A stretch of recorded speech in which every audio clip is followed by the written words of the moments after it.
Greetings, this is Fred Barstein, contributing editor with wealthmanagement.com.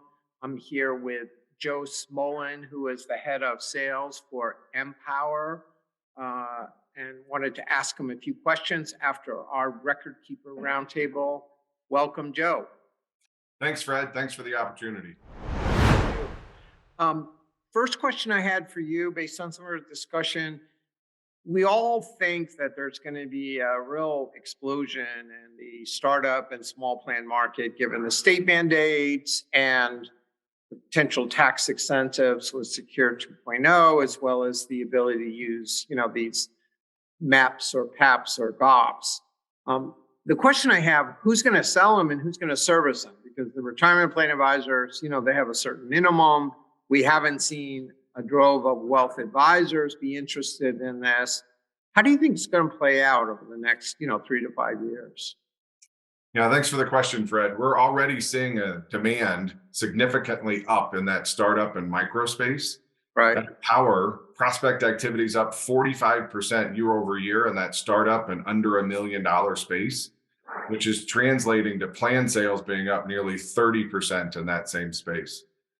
As for who's going to be servicing these small plans, Empower's RPA partnerships are putting together a best-in-class service model already. They're comparing and coming to market with PEPs, and we call them national partner offers, and I believe soon to be group of plans, Fred. We have found that partnerships between RPAs, record keepers, and in most instances, a TPA is the best scalable service structure in that startup, micro, and smaller end of the DC space. Are you finding the RPAs interested in, because a lot of the RPAs that I work with, they don't want to do startup or small plans, right? They're doing, 3 million, even, higher. So are you finding the experienced RPAs interested in this market, and why? Yeah, it tends to mostly be in that referenceable space. So where they're getting business referred to them from other distribution sources. Right. Okay. So it is necessary for them to be able to take care of those. And so, yes, we are seeing it, and we're seeing it in volume from those RPA shops. Right. So the benefit and PNC professionals are referring, so they're open to this potential market on that. So of the, we know that, for example, Paychex is doing a lot with PEPs, and, they've taken off, especially in the small market.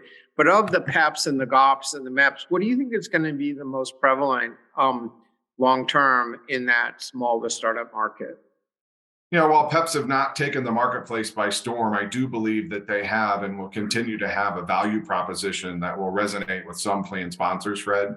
Full fiduciary outsourcing is appealing, but in most instances comes with increased fees. So there's legislation inside of Secure 2.0 that has me pretty excited about group of plans. Between the tax incentives for new adopters and the elimination of the audit requirement, I think group of plans should be more cost competitive while still being scalable. That makes for an appealing structure for both plan sponsors and their advisors. So I think it's group of plans. And they only have, is that one 5,500, or does every plan have to do their own? No, correct. It would be a scalable 5,500. And I think the road barrier has been the audit requirement. Right. Where that is being proposed to be removed. And also in the small market, there is no audit anyway. So there won't be an audit requirement for the overall GOP. Correct. Got it. Because the smaller plans under 100 participants don't have to do it anyway. So you think it's going to be GOPs. And it was interesting to hear at the one of the record keepers who does a lot of PEPs saying the PEPs are actually more expensive than the regular plans because of the fiduciary. That's right. The full fiduciary outsourcing is that value prop, but it comes at an expense where a group of plans you could pick and choose. So those buyers that want it, they could lean towards a PEP or even a group of plans that has a 316 administrative fiduciary. And the group of plan doesn't have the triple P, the pooled parent provider, because it's not technically one plan, right? Correct. It is just a conglomerate with a single 5,500 filing. Correct. Great. Well, thanks for your insights, Joe, and thanks for attending the Record Keeper Roundtable, and thanks for watching wealthmanagement.com's RPA Edge. Thanks, Joe. Thanks, Fred. Bye-bye.